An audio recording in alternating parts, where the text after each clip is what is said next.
Hi friends, ಇವತ್ತಿನ ನಮ್ಮ ಈ ವಿಡಿಯೋದಲ್ಲಿ ಸ್ಯಾಂಡಲ್ವುಡ್ನ ಯುವ ರಾಜಕಾರಣಿ ನಿಖಿಲ್ ಕುಮಾರಸ್ವಾಮಿ ಅವರ ಬಗ್ಗೆ ಒಂದಷ್ಟು ಮಾಹಿತಿಯನ್ನು ತಿಳ್ಕೊಳ್ಳೋಣ. ಅದರ ಜೊತೆಗೆ ನಿಖಿಲ್ ಕುಮಾರಸ್ವಾಮಿ ಅವರ ಪತ್ನಿ ರೇವತಿ ಅವರ ಬಗ್ಗೆ ಒಂದು ಇಂಟ್ರೆಸ್ಟಿಂಗ್ ವಿಚಾರವನ್ನು ನಾನು ನಿಮಗೆ ತಿಳಿಸ್ಕೊಡ್ತೀನಿ.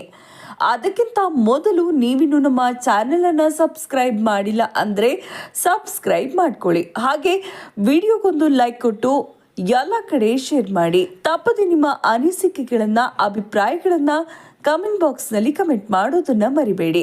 ಹೌದು, ಸ್ಯಾಂಡಲ್ವುಡ್ನ ಯುವರಾಜ ರಾಜಕಾರಣಿ, ಸದಾ ಸಕ್ರಿಯರಾಗಿದ್ದಂತಹ ಯುವ ರಾಜಕಾರಣಿ ಅಂತಲೇ ಹೇಳ್ಬೋದು. ಇವರು ರಾಜಕಾರಣದ ಜೊತೆಗೆ ಚಲನಚಿತ್ರರಂಗದಲ್ಲಿ ತಮ್ಮನ್ನು ತಾವು ತೊಡಗಿಸಿಕೊಂಡಿದ್ದಾರೆ. ಇದರ ಜೊತೆಗೆ ತಮ್ಮ ಮುದ್ದು ಮಡದಿಯ ಜೊತೆಗೆ ಆಗಾಗ ಕೆಲವೊಂದಷ್ಟು ಫೋಟೋಗಳನ್ನು ಶೇರ್ ಮಾಡ್ತಾ ಇರ್ತಾರೆ. ಇನ್ನು ನಿಖಿಲ್ ಅವರ ಮಡದಿಯ ಹೆಸರು ರೇವತಿ ಅಂತ.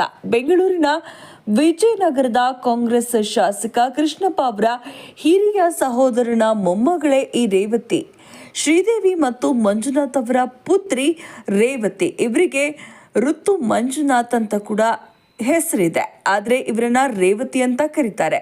ಇನ್ನು ರೇವತಿ ಅವರ ವಿದ್ಯಾಭ್ಯಾಸ ಹಾಗೂ ಮದುವೆಗೂ ಮುಂಚೆ ಇವರು ಏನು ಮಾಡ್ತಾ ಇದ್ರು ಅನ್ನೋದು ಕೆಲವೊಂದಷ್ಟು ಇಂಟ್ರೆಸ್ಟಿಂಗ್ ವಿಚಾರಗಳನ್ನ ನಾವು ನಿಮಗೆ ಹೇಳ್ತಾ ಹೋಗ್ತೀವಿ. ಮೊದಲಿಗೆ ರೇವತಿ ಹಾಗೂ ನಿಖಿಲ್ ಕುಮಾರಸ್ವಾಮಿ ಅವರು ಏಪ್ರಿಲ್ 17, 2020 ಕೋವಿಡ್ ಲಾಕ್ಡೌನ್ ಸಂದರ್ಭದಲ್ಲಿ ಮದುವೆ ಆಗ್ತಾರೆ.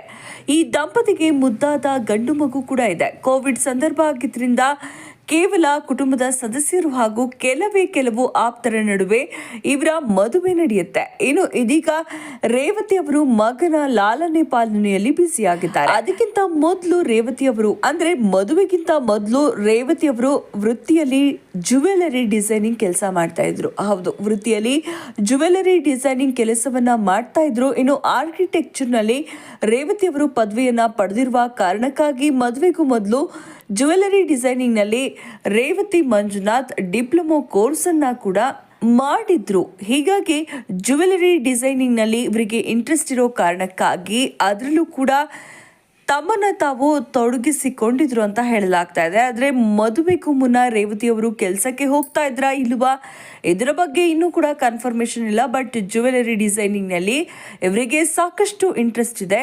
ಅದರಲ್ಲಿ ಡಿಪ್ಲೊಮೊ ಅಂದ್ರೆ ಪದವಿಯನ್ನ ಕೂಡ ಪಡ್ಕೊಂಡಿದ್ದಾರೆ.